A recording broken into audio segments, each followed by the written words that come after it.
어떻게 보면 이스라엘의 기습 공격은 미국을 당황스럽게 하는 측면도 있습니다. 마치 미국은 이란을 상대로 위장 협상을 하고 있었고 그 뒤통수를 이스라엘이 때렸다. 하지만 여기서 한 발짝 더 나가 보면은 미국의 입장에서는 오랜 골칫거리들이 좀 사라진 것도 되는 겁니다. 보셔서 아시겠지만 뭐 트럼프가 이렇게 잡고 막 땡기고 막 이렇게 하잖아요. 그러니까 거기에 정말 같이 최대한 힘을 탁 줘가지고 같이 세게 흔들어야 됩니다.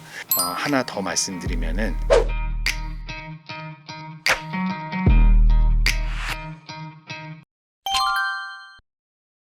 일타 강사 함께하는 경제일탈법. 오늘은 녹화일 기준으로 현재 캐나다에서 열리고 있는 G7 정상회의 이슈와 이스라엘과 이란의 분쟁 등 격변하는 국제 정세 속에서 우리 정부가 취해야 할 외교 전략을 짚어보겠습니다. 김인환 교수님이십니다. 교수님 어서 오세요. 안녕하세요.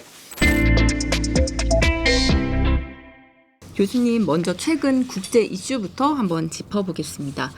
이란과 이스라엘의 분쟁이 조금 심상치 않습니다. 특히 왜 지금 이 시점에 이스라엘이 이란을 공습했는가 이런 부분이 좀 핵심 쟁점으로 떠오르고 있는 것 같은데요. 교수님은 좀 어떻게 보고 계실까요? 지금 왜 지금 이 시점에 이스라엘이 공격을 했냐라고 하는 것을 먼저 우리가 보기 전에 사실은 이제 이스라엘과 이란과의 관계를 좀 우리가 봐야 돼요. 지금 미국과 이란이 핵 협상을 한 지는 꽤 굉장히 오래 전부터입니다. 오바마 정부 때부터도 있었고요. 그런데 그때마다 사실 이스라엘은 굉장히 반대를 해왔어요. 왜냐하면 이란은 못 믿을 상대다. 이란의 핵 능력은 자기네 이스라엘에게 굉장히 안보 위협이 된다라는 것을 꾸준히 강조를 해왔던 거였거든요. 그러니까 이번에 이스라엘이 기습적으로 이란에 대한 핵시설 그다음에 군사 수뇌부에 대해서 공격을 감행한 것은 어떻게 보면 지금 미국과 이란 간에 이루어지고 있는 핵 협상에 대한 이스라엘의 불안, 그다음에 불만, 우려 이런 것들이 반영된 거라고 봐야 될 겁니다.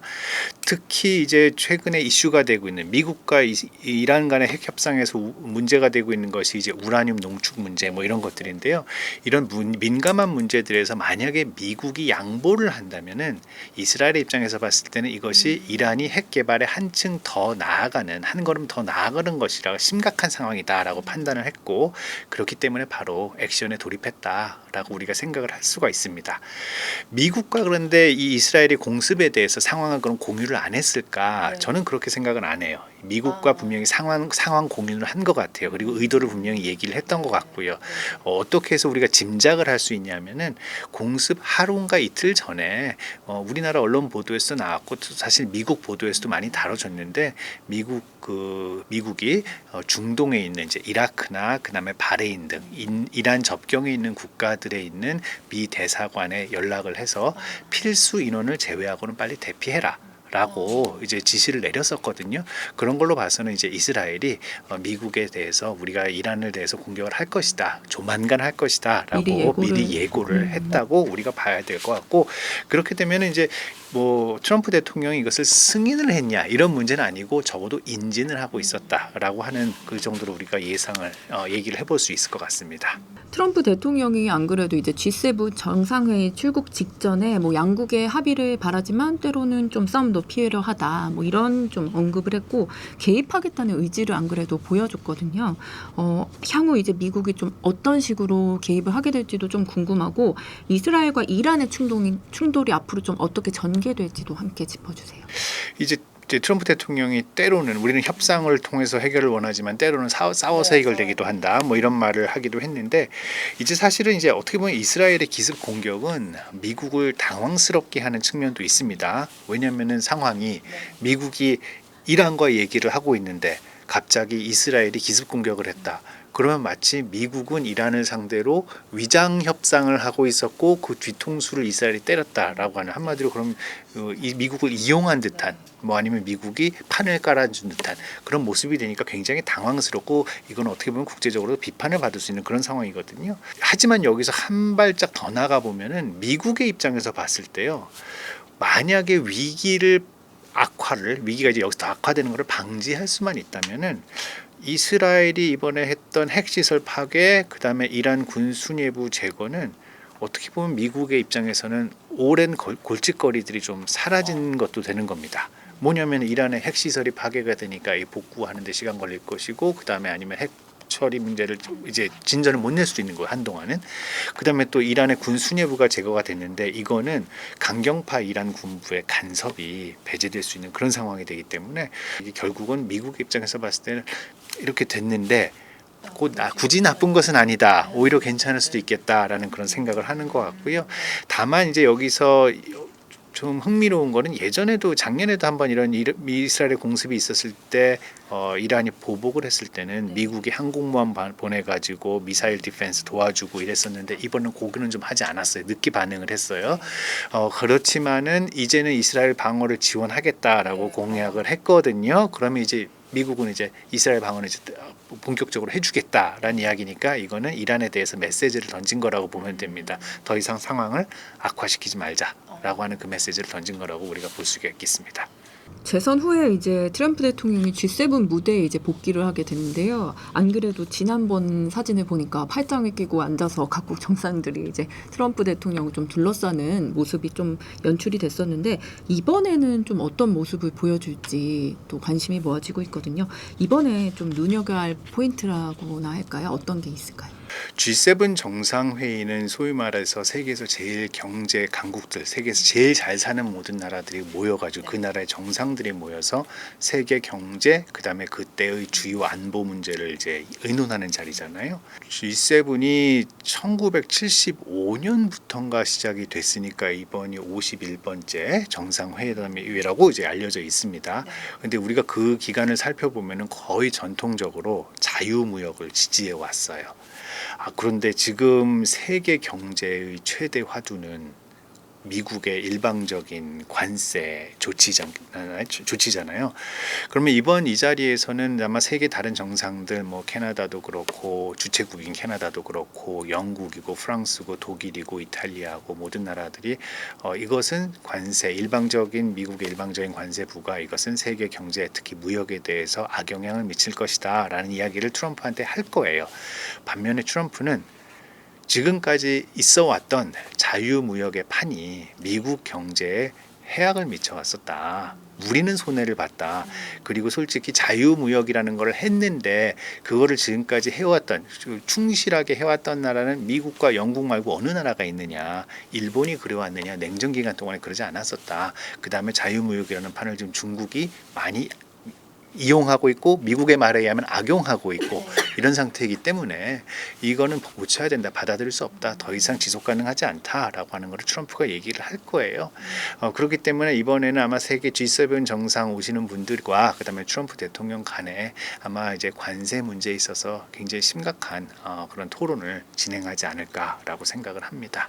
이재명 대통령의 경우에는 이제 취임 3일 만에 이제 G7 회의에 이제 초청이 됐는데요. 어떻게 보면 이제 국제적인 대비 무대인데 좀 어떤 의미가 있다고 좀 보실까요? 저는 이번에 그 G7의 초청을 받았던 것을 어떻게 해석을 하냐면 가장 큰 것은 한국 민주주의의 성숙을 인정받은 그런 자리라고 생각을 합니다. 사실은 G7 국가들이 보면 전부 다 민주주의 국가들이잖아요. 그러니까 이 국가들 같은 경우는 지금 한국이 지난 12월 3일 계엄이 터지고 나서 그 다음에 정치적 혼란을 어떻게 수습되느냐, 이 나라 대한민국의 민주주의가 어느 쪽으로 가게 되느냐라는 것에 대해서 굉장히 걱정하는 눈으로 쳐다봤거든요. 그런데 계엄이라고 터졌는데 이게 바로 민주적으로 해제가 됐고, 그 다음에 두 번째로는 책임자들이 처벌을 받고 직위가 해제가 됐고, 세 번째로는 이제 안정적으로 대선을 통해 가지고 새로 정권 교체가 이루어지고, 이런 것들을 보면서 소위 말해서 권위주의로의 후퇴나 아니면 유혈 사태 없이 전국의 안정이 이루어졌구나, 한마디로 이 나라의 민주주의가 이제 튼튼하구나, 건강하구나라는 것을 축하하는 그런 의미가 있다고 봅니다. 뭐 여담이지만은 12월 3일 날 우리 밤 한 10시 반쯤 됐잖아요. 그러면은 미국 시간으로 하면 오전 9시 반이 되고요. 네. 동부 시간으로. 그다음에 유럽 시간으로 하면 오후 2시쯤 돼요. 서방 외교관들한테 나중에 들은 이야기인데 밤 10시 반에 그 계엄이 터지니까 대사관들로 막 본국에서 전화가 막 온 거예요. 뭔 일이 터졌냐. 그래서 그 사실은 특히 유럽 국가들 같은 경우는 걱정을 했던 게 전쟁 난 거냐. 라는 거를 걱정을 한 거예요. 왜 갑자기 북한이 뭔가를 했느냐, 그 전쟁이 난 것이냐. 그럼 자국민들의 안전이 중요하니까요. 근데 이제 그 외교관들이 이제 빨리 상황을 살펴보니까 이것은 국내 정치적인 문제다, 북한의 문제가 아니다. 그러니까 이것은 곧 해결될 것으로 보인다라고 하면서 다전하고 그래 좀만 기다려 달라 뭐 이런 식으로 해서 했다 그러더라고요. 그러니까 굉장히 그날 밤에 우리도 많이 놀랐지만은 사실은 전 세계적으로 많은 나라들이 놀랬던 것은 이제 분명합니다. 한국의 G7 편입 가능성도 이제 함께 거론이 됐는데 그 부분은 좀 어떻게 보실까요? 사실은 G7에 편입되려고 하는 노력은 윤석열 정부 내내 이루어졌습니다. 그런데 윤석열 정부 같은 경우는 상황이 사실은 많이 좀 힘들었어요. 왜냐하면 윤석열 정부 2022년에 등장을 하고 나서 그때가 어떤 시기냐면 바로 소위 말하는 코로나 우리의 경제 충격으로 인해서 아니면 미중 간의 경제 전쟁으로 인해서 소위 말하는 공급망 혼란 등이 있었고 그다음에 또 코비드 시절에 어떤 양적 완화 정책을 전 세계에서 다 폈단 말이에요. 한마디로 통화량이 엄청나게 풀렸던 상태에서 바로 그 악영향으로서 인플레를 미국, 유럽 모든 나라들이 겪을 때였거든요. 그러니까 한마디로 굉장히 우리나라 같은 경우도 윤석열 정부도 그런 경제적 어려움을 싸웠고 거기에도 초점을 맞췄어야 되는 그런 어려움들이 있었습니다. 하지만 일단은 이제 서서히 하나씩 이제 그런 어떤 구름들이 이제 거쳐가고 있으니까 물론 이제 아직 불확실성은 높지만 이제 이재명 정부 새로운 정부가 기업에 활력들을 주면서 그다음에 경제 성장을 이뤄내면은 우리의 국력이 올라가고 그러면은 또 G7에 편입할 수 있는 가능성이 있지 않을까 생각을 해봅니다. 희망적인 얘기지만은 우리나라 경제력은 뭐 다들 아시겠지만은 세계 10위권에 있다고 하고 군사력은 어느 정도인지 아세요? 어느 정도일까요? 뭐 어떤 데는 우리나라를 5번째라고 하는데 저는 그거는 좀 아닌 것 같고요. 그건 너무 좀 과하게 평가를 한 것 같고 한 7번째, 8번째는 충분히 들어간다고 생각을 해요. 한마디로 우리 경제력과 군사력이 모두 세계 10위권 안에 드는데 G7을 살펴보면은 아시아 국가는 일본밖에 없습니다. 일본밖에 없어요. 그렇다면은 저는 한국의 경제력, 군사력, 그다음에 요즘에 이제 문화적인 영향력도 있으니까 분명히 일종의 아시아의 대표로서 또 일본과 더불어서 같이 들어갈 수 있는 명분이 있다고 생각을 하고요. 물론 G7은 또 내가 들어가고 싶다고 해서 들어가는 게 아니잖아요. 뭐 거기 있는 이 7나라들이 또 먼저 있는 고정 멤버들이 뭐 반대를 하면은 못 들어가고 할 텐데 일본이 방해를 했다는 얘기는 솔직히 못 들어봤어요. 다른 나라가 방해를 하고 있답니다. 그러니까 반대를 하고 있고 조금 이렇게 이제 적극적인 찬성을 안 하고 있다는데 그렇다면 이제 우리의 외교력을 발휘해서 설득하고 같이 이제 우리의 또 높아진 위상을 이제 보여줘야죠. 보여주면은 실력을 보여주면은 이제 그 반대도 이제 낮아지면서 좋은 결과가 있지 않을까. 뭐 곧 들어갔으면 좋겠습니다. 특히 이제 이번 회의에서는 트럼프와 이재명 대통령의 첫 만남이 이제 예정이 돼 있는데 이 만남이 가지는 외교적 의미가 좀 또 궁금하고 실질적으로 조금 기대할 수 있는 효과랄지 이런 건 어떤 게 있을까요? 첫 만남은 쉽진 않겠죠. 항상 뭐든지 서로 모르니까. 근데 이제 하나 요 생각을 좀 했으면 좋겠어요. 우리도 좀 현실적으로 좀 생각을 하자. 뭐냐면은 우리는 G7 초청국이에요. 그러니까 원래 고정 멤버가 아니고 그 캐나다가 주최를 하면서 호주 이번에 들어오는 나라가 호주, 인도, 그다음에 뭐 멕시코, 우리나라 뭐 이런 식으로 그다음에 UN 오고 EU 오고 뭐 이렇게 된다 그러더라고요. 결국 우리는 초청받은 자랑스러운 상황이지만 그래도 옵저버의 위치거든요. 그러면은 이미 이 G7은 오래전부터 계획이 되어 있던 거고 그러면은 벌써 이 7개 나라들은 이제 분단위로 누구를 만나고 뭐를 하고가 이미 쫙 짜여져 있어요. 그러면 이 상황에서 트럼프 대통령과 이재명 대통령이 만날 때 지금 현재 단독 회담 이런 거는 우리가 기대할 수 없거든요.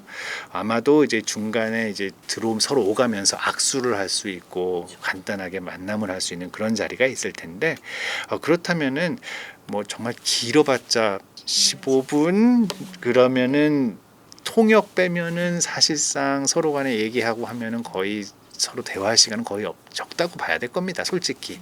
그렇다면은 그 가운데서 서로 웃으면서 인사하고 그러면서 우리 저번에 통화를 했었지. 그러면서 그때 우리 빠른 시간에 정상회담을 하기로 약속을 했으니까 우리 다 같이 빨리 한번 만났으면 좋겠다라는 식으로 얘기하고 물론 이제 여기 G7이라고 하는 게 트럼프 대통령만 오는 건 아니지 않습니까? 그러니까 소위 말하는 세계 7개 나라의 그 정상들이 오는 거고 아까 말씀드렸던 또 몇 개 나라의 정상들이 오는 거니까 그들과 또 좋은 시간 가지고 서로에게 좋은 인상을 줘서 앞으로 관계를 잘해보자라고 하는 그 초석을 닦는데 초점을 맞춰야 되지 않나 좀 그렇게 생각하면 좋을 것 같습니다.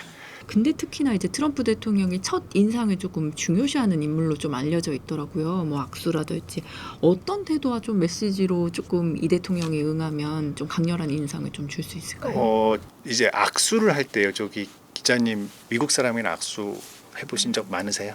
많진 않은 것 같아요. 저는 이제 미국에서 오래 살았으니까 그 뭐 학부모들이거나 아니면 무슨 제 저기 컨퍼런스 가서든 사람들을 만나고 했는데 진짜 세게 쥐어요. 악력이 보통 아니고 하물며 여자들도 세게 줍니다. 근데 이게 미국의 컬처에서 손을 우리 이제 약하게 쥐면은 이거는 당신 나에게 관심이 없구나. 애정이 없나? 뭐 관심이 없구나. 우리의 관계는 뭐 그냥 잠깐 만나고 그냥 끝. 뭐 이제 이런 정도로 해석을 해요. 보셔서 아시겠지만 뭐 트럼프가 이렇게 잡고 막 땡기고 막 이렇게 하잖아요. 그러니까 거기에 정말 같이 최대한 힘을 딱 줘가지고 같이 세게 흔들어야 됩니다. 그게 중요하고 두 번째는 서로 얘기를 할 기회가 있으면은 트럼프에게 칭찬을 많이 해줬으면 좋겠어요. 당신의 리더십으로 인해서 미국이 발전했으면 좋겠습니다. 뭐 이런 식으로 그런 식으로 얘기를 많이 해주고 그 다음에 하나 더 말씀드리면은 자주 연락하겠다고 얘기를 하면 좋겠습니다. 특히 당신 바쁜 거 알지만 내가 전화 자주 하겠다. 서로 긴밀히 전화해서 통화했으면 좋겠다.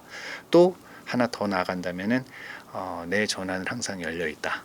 당신의 전화를 받을 준비가 돼 있다라고 이렇게 하면은 좋을 것 같습니다. 이게 왜 중요하냐면요. 왜 트럼프 대통령이랑 북한 김정은 위원장이랑 소위 말해서 친서가 오간다고 하잖아요. 그 옛날에 많이 오갔다고 하잖아요. 그리고 최근에 그 미중 간의 관세 협상을 할 때 트럼프 대통령이나 미국 정부에서 얘기할 때 좋은 소식이 있을 거야.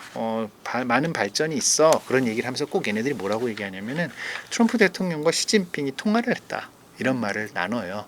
그 말은 이제 실무적으로도 많이 얘기를 하고 있지만은 트럼프 대통령이 아무래도 회장님이시니까 그 회장님 그 기업의 높은 사람들끼리 그들 간의 어떤 헤드들끼리 바로 통해서 얘기를 하던 그런 거를 버릇이 있고 또 좋아하는 것이고 그러니까는 소위 말해서 통화가 언제든지 열려 있다. 나는 급하면 전화를 드리겠다라고 하는 거를 좋아하는 것 같아요. 그러니까 그걸 최대한 활용하면 좋을 것 같고 두 정상이 만나는 일이 있다면 그때는 같이 골프도 같이 쳐서 그런 모습을 보이면 좋겠다라는 생각을 해봅니다. 이재명 대통령은 취임 이후에 이제 전화 통화로 뭐 미국, 일본, 중국 정상들과 이제 통화를 하면서 상견례를 이제 마쳤는데요.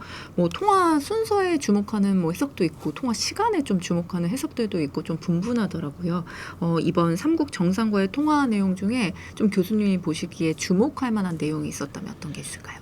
이게 취임 초에 며칠 만에 다 이루어진 것들이니까 먼저 미국과의 통화가 뭐 한 이틀 정도인가 3일 정도가 있다가 이루어졌고요. 그리고 나서 그 다음이 누구가 될 것이냐라는 것을 관심을 받는데 일본과 먼저 통화를 했어요.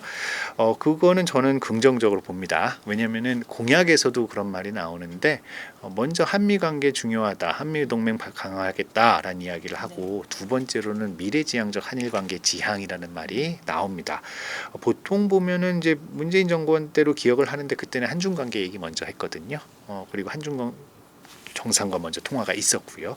근데 여기에 비해서 일본 수상과의 통화를 먼저 했다는 거는 한일 관계를 중시한다는 메시지를 대내외적으로 던져서 아주 저는 긍정적으로 보고요. 근데 일본과의 통화 이후에 그 다음인가 다다음 날에 이제 시진핑 주석과 이재명 대통령이 통화를 했는데 길게 했다고 하죠. 그죠? 생각보다 길게 갔다고 하는데 모르겠습니다. 말을 이재명 대통령이 많이 했는지 시진핑 주석이 많이 했는지 모르겠어요.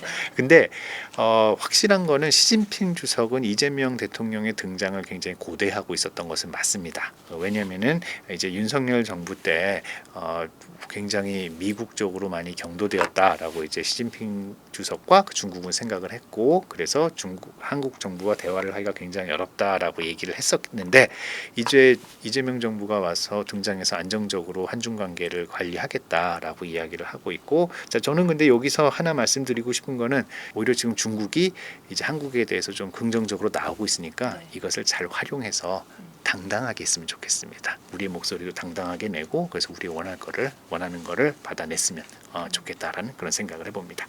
이재명 대통령이 G7에는 이제 참석을 했고 이제 갔는데 나토 정상회의 참석 여부는 여전히 고민 중이라고 하더라고요. 취임 직후에 이제 인수위 없이 출범을 한 상황에서 현재로서 그럼 현명한 선택은 교수님이 보시기에 어떤 거라고 보세요?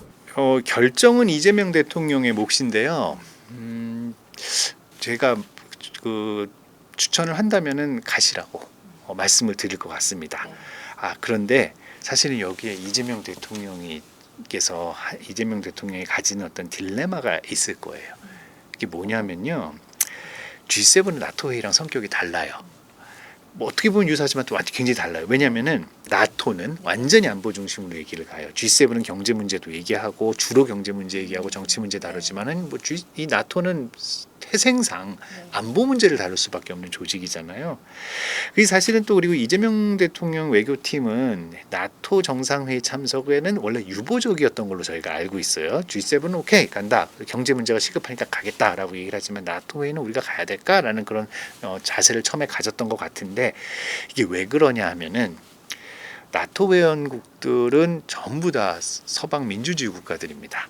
그리고 윤석열 정부는 지난 3년 동안 소위 말하는 민주주의 국가와의 연대를 강조하면서 가치 유사 국가, 가치 공유 국가, 그러면서 우리 나토와 잘 지낼 수 있어. 아시아 문제에서도 나토가 영향력 기여를 해야 돼라는 식으로 이제 얘기를 하면서 접근을 했단 말이에요. 소위 말해서 그거를 내세운 게 또 뭐예요? 가치 외교잖아요. 가치 외교. 그런데 당시 야당인 민주당이 해왔던 비판이 있어요. 왜 실용 외교가 아니고 가치 외교냐? 가치가 밥 먹여주냐? 실용 외교가 더 국익 우선의 실용 외교가 중요한 게 아니냐라고 얘기를 해왔었는데, 이런 입장에서 봤을 때는 갑자기 나토 회의를 간다고 하면은 사람들이 아마 이런 비판이 먼저 나올 것 같아요.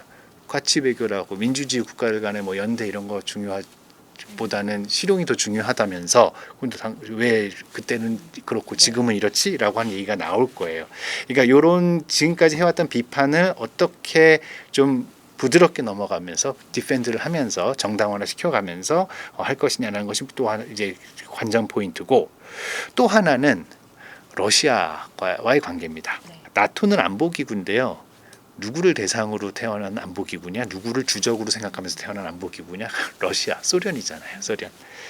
근데 이재명 정부는 공약집에도 나와 있고, 그다음에 우리 안보실장을 하시는 위성락 대사님도 그렇고 주 러시아 대사 출신이시고, 그다음에 우리는 이제 이재명 정부는 국익우선의 한러 관계를 추구한다라고 했는데, 근데 여기서 나토 회의를 참석을 한다? 그럼 나토 회의에서 이제 나올 이야기가 이스라엘 이란 문제 분명히 언급이 될 거고요. 그다음에 두 번째로는 우크라이나 전쟁 얘기 나올 거거든요. 근데 이재명 대통령 같은 경우는 예전에 젤렌스키에 대해서 경험도 없는 사람 때문에 전쟁 들어갔다고 비판하고 이랬는데, 이런 발언들이 사실은 지금 유럽 국가들, 미국은 아니지만은 뭐 영국, 프랑스, 독일, 폴란드, 소위 말해서 나토의 중요한 나라들은 여전히 우크라이나에 대해서 지원 엄청 많이 하고 있거든요. 그러면은 요 발언에 대해서 이재명 대통령이 또 어떻게 대비를 해야 될지, 이것도 좀 관전 포인트고, 사실은 좀 준비를 하고 가셔야 될 거라고 생각을 합니다. 물론 저는 이제 가는 거를 지지하기 때문에 이런 얘기인데, 근데 이제 이런 여러 가지 상황이 있는데, 좀 딜레마가 있는데, 그럼 이재명 대통령 같은 경우는 어떻게 하면 좋겠냐? 저는 여전히 가는 게 중요하다라고 생각을 하는 게, 이번에 가서 한번 보셔라. 무엇보다도 소위 말하는 민주주의 신형 국가들이 안보 문제에 대해서 어떤 걱정을 하고 있고 그들끼리 어떤 생각을 공유하고 있는지를 한번 들어볼 필요가 있고, 그리고 또 하나는 실용 외교라는 게 이제 지금 이재명 정부가 이제 대외 정책의 방향을 지금 짜고 있는, 이제 세우고 있는 거잖아요. 뭐 대전제는 나와 있고 어떻게 하겠다라고 방향은 정해져 있지만 강론이나 뭐 아니면 중간에 어떤 총론적인 부분에서 또 보충할 것도 있고 할 텐데, 실용 외교 다 좋은 건데, 국익 우선 외교 다 좋은 건데, 실용외교라는 게 모두에게 좋은 말만 하는 거는 아니지 않을 거잖아요. 분명히 또 언젠가 어려운 상황에서 선택을 해야 될 거고, 근데 그때 선택을 해야 될 거면은 그 정부가 가지고 있는 원칙을 가지고 거기에 바탕을 가지고 이제 선택을 하게 될 텐데, 그렇다면 지금 나토 정상회의 참석은 우리나라와 그 다음에 지금 미국을 비롯한 소위 말해서 우리와 함께 갈 수 있는 여러 나라들, 그 나라들의 생각을 배우고 좋은 관계를 만들고 하는, 그거를 좀 들여다볼 수 있고 얘기를 나눌 수 있는 좋은 기회가 될 거기 때문에, 소위 말해서 이재명 대통령 같은 경우 이제 국내 정치적으로야 뭐 성남시장부터 시작해서 경기지사, 그다음에 국회의원, 대통령 쭉 국내 정치적으로는 커리어를 쌓으신 분이지만 사실은 대외 문제에 대해서는 크게 경험이 없으신 분인데, 지금 오히려 판은 잘 깔려진 것 같아요. G7에 이어서 그 다음에 나토까지 가서 무난하게 대비를 하시고 좋은 친구를 많이 사귀시고 그러면은 그 다음에 더 좋은 일로 나아갈 수도 있지 않을까라는 그런 기대를 해서, 저는 나토 회의 꼭 가셔서 좀 많이 공부도 하시고 배우시고 식견도 넓히시고 그리고 또 친구도 많이 사귀시고 그랬으면 좋겠습니다.